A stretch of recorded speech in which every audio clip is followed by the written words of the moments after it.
We are with State Representative Chipalo Street from the 37th District. I want to ask you about projects in the transportation and the capital budgets. So what's in Transpo?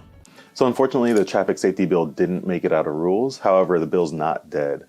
There was a portion of the bill which had a grant program to help low-income folks fix equipment issues on their vehicle, and we got a set of money into the transportation budget to pilot that program so we can start making steps towards the full legislation.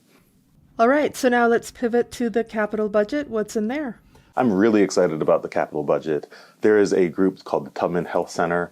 The state has done some work with them in the past to get COVID-19 vaccines out to the community, and they have a really transformational view of how healthcare can be delivered to Black and brown communities from birth to death. And so they'd like to build the only clinic owned by people of color in Washington state. Not only is that a significant step forward, it also hits on many of the democratic principles that we've been pushing for many years. It's right on the light rail, so that's transit-oriented development. After the health clinic, they'll be building an adjoining low-income housing facility, so we also hit housing as well.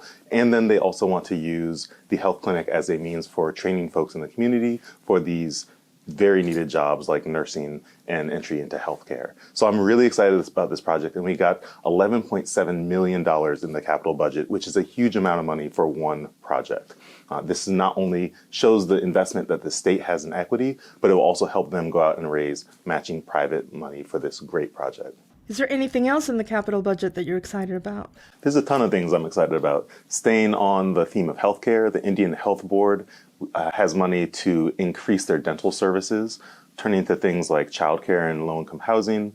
We have funding in the budget for Child Haven, which will be a housing plus early learning center in Skyway, which is unincorporated King County and has been historically disinvested in. So not only are we doing great work at the county level to bring funding into Skyway, but also at the state level as well. So there's a ton of great things in the capital budget that I'm really excited about, and we'll do an overview of all of the projects that are coming in 37 in one of our e-newsletters.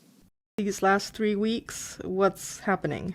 My understanding is we're going to be negotiating the budgets heavily. I think the House budget is great. There are some good things in the Senate budget, but we definitely want the negotiated budget to look more like the House than the Senate. So we'll be putting a lot of work into both the operating, capital, and transportation budgets and negotiating them to a place that looks like the House budgets do today.